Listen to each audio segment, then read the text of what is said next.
Assalamualaikum warahmatullahi wabarakatuh. Ashamarka fugni kabajamtoota daawwattoota Ashaa Indaka jirtu. Egaa kabajamtoota daawwattoota keenya har'a deebinee dhufnee jirra jechuudha. Har'a meeshaa baay'ee bareedaa ta'e meeshaa saaduu Sa'aadaa intala dabbaa jettee qabattee Ashaani. Egaa kabajamtoota daawwattoota keenya maqoota namaa jechuudha. Iddoo isaatiin addaan baafnee qabanna jechuudha. Maaliif Sa'aadaa baay'ee qabna waan ta'eef Na'iima baay'ee qabna waan ta'eef kanarraa kan ka'e yeroo baay'ee maqaa namaa iddoodhaan addaan baafnee qabanna jechuudha. Har'a meeshaa Sa'aadaa majlisni osoo hin hafin meeshaa mana keessaa algaa doolaamni wantoonni adda addaa haga TV standii ga'utti osoo hin hafin qabannee fi dhufnee jira jechuudha. Kabajamtoota daawwattoota keenya warroonni chaanaalii keenya kanaaf haaraa taatan subscribe gochuun gama keenya akka dhuftan warroonni maamila keenya taatan immoo hiriyoota keessaniif gurbiratti isaa ta'u chaanaalii ofii keessanii qabdan WhatsApp, Telegram akkuma san Facebook fi kallattii kamiinuu share godhaa isiniin jecha video yeroo sentan immoo dura awwal marra like tuqa akkuma meeshaan kun das isin jedhee nullee mootu das isin jennee akkuma nu jaalattan meeshaa kenna video kennallee like godhaa isiniin jenna. Ayyeera wantoota kennaa akkuma gadi isin jedhe share like subscribe gochuun raawwatina warri lakkoofsa dura kennaa barbaadan 97 shantama jechuudha. Dhimma WhatsApp argachuu dandeettanii baay'inaan karaa WhatsApp ittiin kootaa isin jenna daawwattoota keenya namni hojiidhaaf barbaadu dirqama gara WhatsApp wayyaa maqaa qabachuu meeshaa adda addaa barreessanii walii erguuf kanaa jecha WhatsApp filatamaa isin jechuu barbaada. Warri isin qabne immoo karaa himuu deeggartanii lakkoofsa keessan koodii hojii kana ergitan ani gara WhatsApp isin fida jedhin jedha daawwattoota keenya. Amma hundumaafuu meeshaa tokko gadii isaa wajjin itti agarsiifna. Haga dhuma viidiyoo kennan wajjin tura yaadee qofaadha. Egaa kabajamtoota daawwattoota keenya yaada biraa hin qabu kallattii maanii viidiyoo kanatti isaa Ashaan isinitti agarsiifte jechuudha. Ani immoo kufee ka'uudhaan akkuma kanaan dura kaameramaan yeroo baay'ee kufee ka'uudhaan meeshaa kana tokko isinitti agarsiisa jechuudha. Amma akkuma argaa jirtan kana kun Ashaan algaa isin agarsiisaa jirti jechuudha.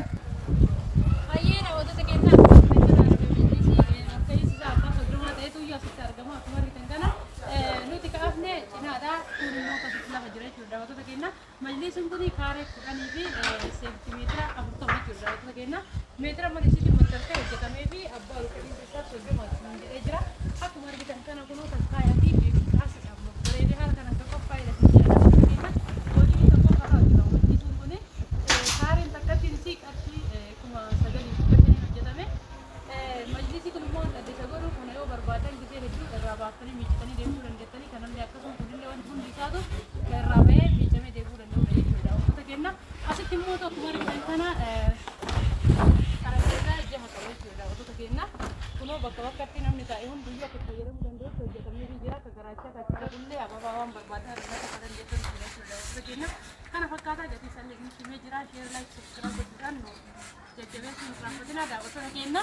Arabiyaa majlisiin kun adaabaa deemaa nuti meeshaa eessumallee Oromiyaa keessa bakki nu geessu hin jiru jechuudha. Daawwattoota keenya warri bitachuu barbaadan lakkoofsa bira keenyaa gurguruu kenna jechuudha. Daawwattoota keenya dhuftanii waan barbaadan qabu ajajuu dandeettanii kana bichaa miti algaa dolaaba keessootii qabdi kallattii maaliin gara jiraatti qabamu. Hayyee daawwattoota keenya Sa'aadaan asitti illee algaa qabdi jechuudha. Daawwattoota keenya algaan kun komodiina lama wajji hojjetamee jira. Keessa isaatti immoo sibiila fi shubbitii keessa galuutu jira jechuudha. Daawwattoota keenya ammaaf hin galchin malee ni galanii illee daawwattoota keenya akkuma argitan kana algaan kun meetira ta'umsaa yookiin nafaree isa jedhamu san jechuudha. Daawwattoota keenya komodiina lama qaba akkuma argitan kanatti.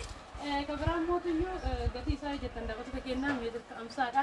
Injineera komodiina lama wajji qarshii 20 yeroo ammaa kanatti daawwattoota keenya share like subscribe gochuun hin irraanfatina jecha argamu kun injineerii tokkoffaarraa hojjetama. Meeshaa kwaalitiidha.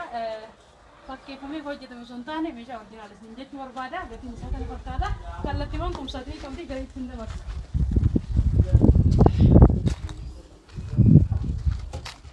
Hayyee daawwattoota keenya asitti immoo kumsaatiin itti jira.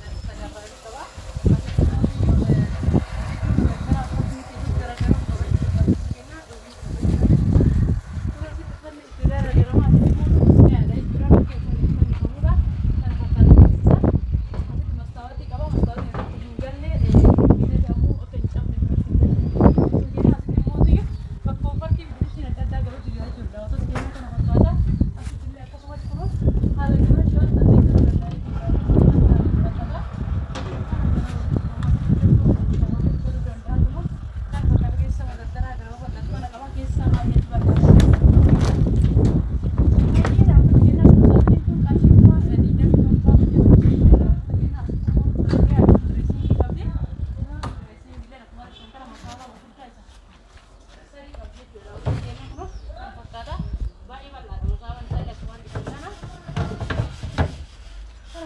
gatiin isii qarshii kun sadii kun prograam mootii teessoo TV teessoon TV kun akka waan jedhan kana yeroo lammaffaatiif ajajamee hojjetamaa jira teessoon TV kun gatii isaallee asiin dura illee simsimee jira ammallee simsimoo meeshaan kun meeshaa akkaan quwaaltii ta'e daawwattoota keenyaa meeshaa yeroo lammataati hojjetaa jiru garuu namoonni hedduu ajajatanii ammallee hojjetamaa jira warroon ajajachuu barbaadan simsillee akkuma kanaan ni hojjenna kun akkuma kan kana madardaraa qabaatitti asitti illee wantoota geedhii ta'an daradaruu dandeettanii televezyiin as keessa galummoo akka fedhii keessanii jiru abbaa inchi 32 ta'e abbaa inchi 43 ta'e sanii ol yoo ta'e bal'inni isaa maxxarree isin hojjennee jiru daawwattoota keenya kana fakkaata gamoonni wantoonni kan kana kunoo haala kanaan geedhamee hojjetamee jira jalaan immootu akka baasii kan kana balbala gara kaawwadha haala kanaan bareeffamee hojjetamee jira gatiin isaa qarshii 35 hojjetama teessoon teessii kun daawwattoota keenya haala kanaan mana keessan bareeffachuu dandeettan hin jedha daawwattoota keenya majlisni illee haala kanaan bareedee teessoon TV akkuma jiru wajji yoo galu maal takneetti dhagahamu isin hundi beektan hin jedha daawwattoota keenya ayyee daawwattoota keenya aashaa hin dekariidhu jettanii warra dhuftan meeshaa kamuu nu bira argachuu dandeettanii eessumallee isin geessuu dandeessa daawwattoota keenya har'aaf miidhagina qabatee dhufe kana fakkaataa viidiyoo biraatti walitti deebinutti assalaamu alaikum warahmatullaahi wabarakaatuh.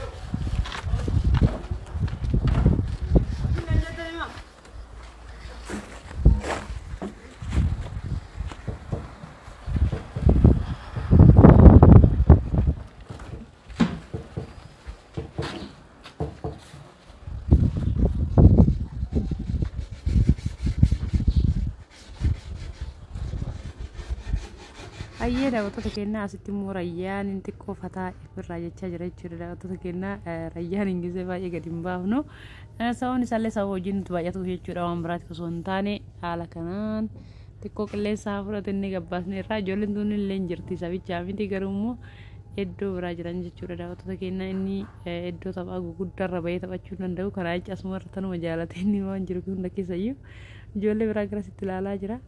Ayyee daawwattoota keenya yeroo hojiileen baay'atu gizee takka ijoollee ofiitiif gizee kennuun dirqama maammiif rayyaan iddoo sirriitti ol utaalanii ittiin taphatan jiranii garuu ijoolleen xixiqqishooleen as jirti jechuudha warra akka rayyaan kunoo ni jiranii kana fakkaata viidiyoon har'aa sheer laayik sabskiraayib gochuun irraanfatina warri meeshaa barbaadan lakkoofsa bilbila keenyaa akkuma dura isinii himneedha naga viidiyoo biraatti walitti deebiin nagaan nu tura assalaamu alaikum warahmatullaahi wabarakaatuh.